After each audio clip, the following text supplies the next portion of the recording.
Políticas equitativas à população em situação prisional.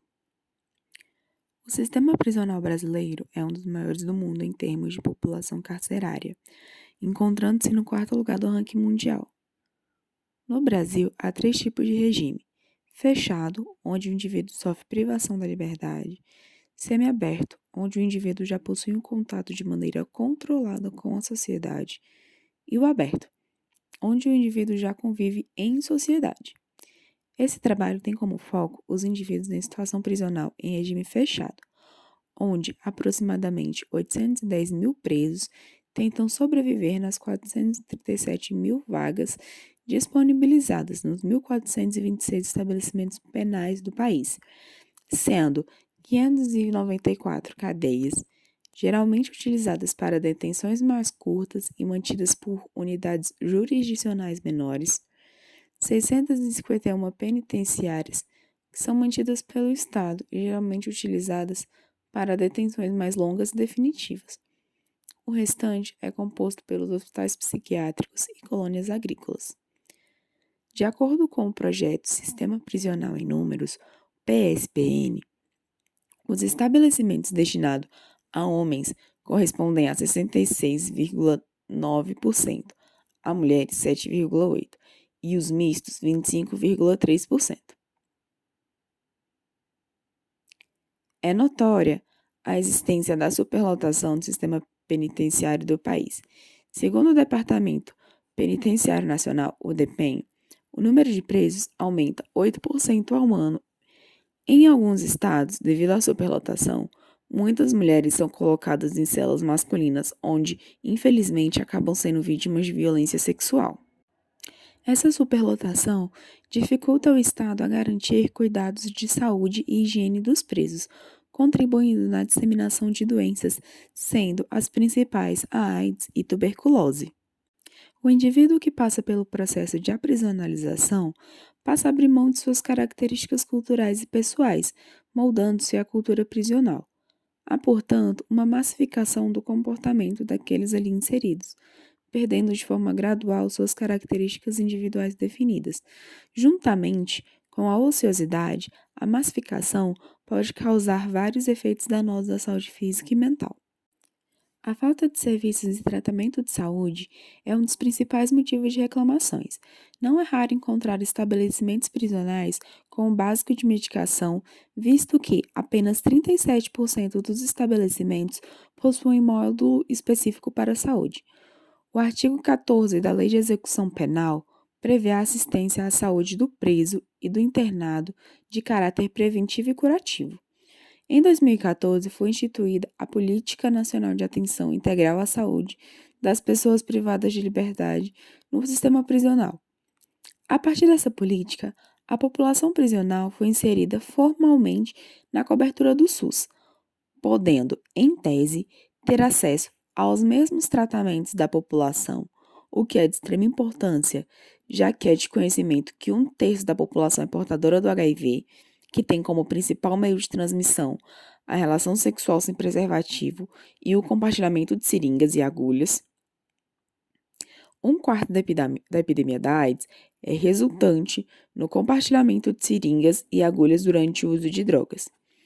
A estimativa é que 60% dos indivíduos do sistema prisional compartilham seringas e agulhas durante a utilização de drogas. A reforma sanitária simbolizou um novo cenário, no qual se pressupõe que, indistintamente, todas as pessoas fazem jus aos cuidados de saúde no âmbito nacional, independente do status do cidadão ou de contraprestação. De certo que a universalidade constitucional não prevê exceções, incluindo especialmente todas as populações vulneráveis. A restrição do direito à liberdade nas prisões não significa restrição de direito à saúde.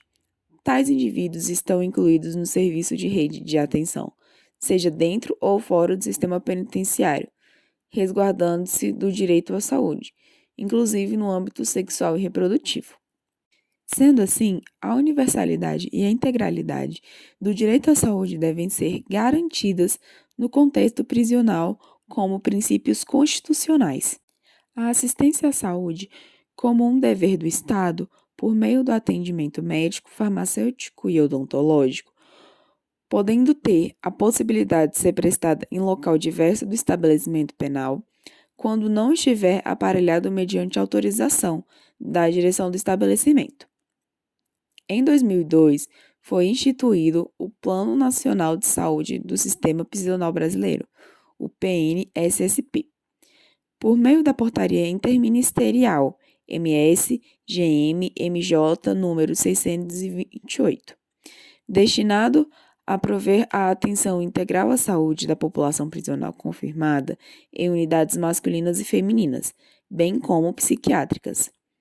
Foi considerada a estimativa de que, em decorrência de fatores de risco a que está exposta grande parte dessa população, um número significativo de IST, AIDS, tuberculose, distúrbios mentais, hepatites, traumas, diarreias infecciosas, além de outros problemas prevalentes na população adulta brasileira, tais como hipertensão e diabetes.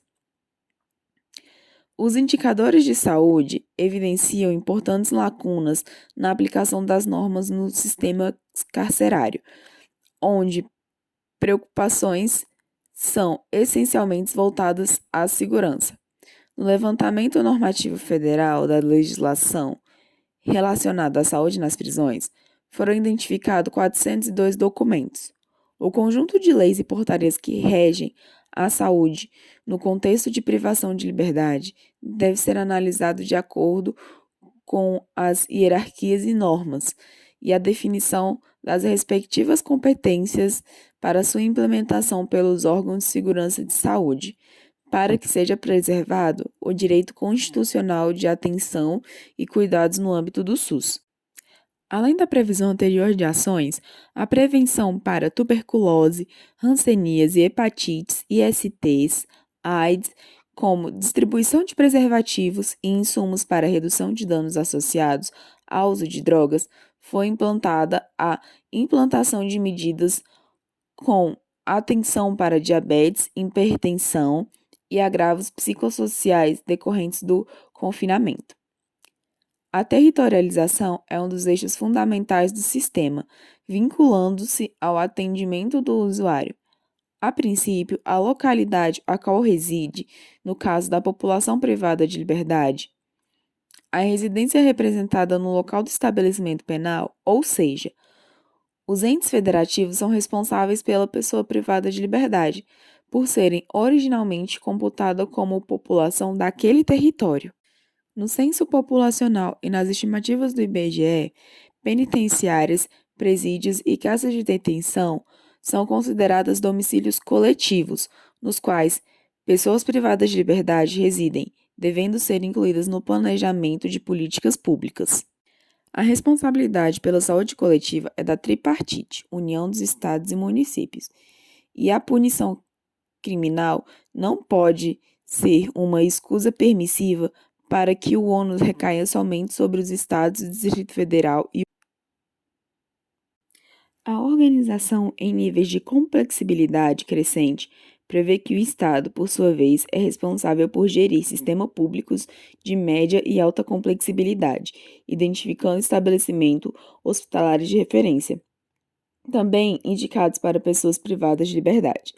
Caberá aos Estados executar, acompanhar e avaliar política de insumos e equipamentos para a saúde em caráter suplementar, inclusive garantindo o transporte adequado desses indivíduos para as unidades de saúde extramuros, sob pena de responsabilização dos seus agentes. Os municípios são responsáveis por executar os serviços públicos de saúde, participando do planejamento, programação e organização da rede regionalizada e hierarquizada, em articulação com a direção estadual. A regulamentação da saúde no sistema prisional demonstra um caminhar histórico com certa defasagem em relação a determinações políticas destinadas à população de modo geral. A necessidade de reafirmar que as pessoas privadas de liberdade possuem direito à atenção integral do SUS evidencia um cenário de exclusão e preconceitos, no qual supostamente são escalonados níveis de assistência e cuidado.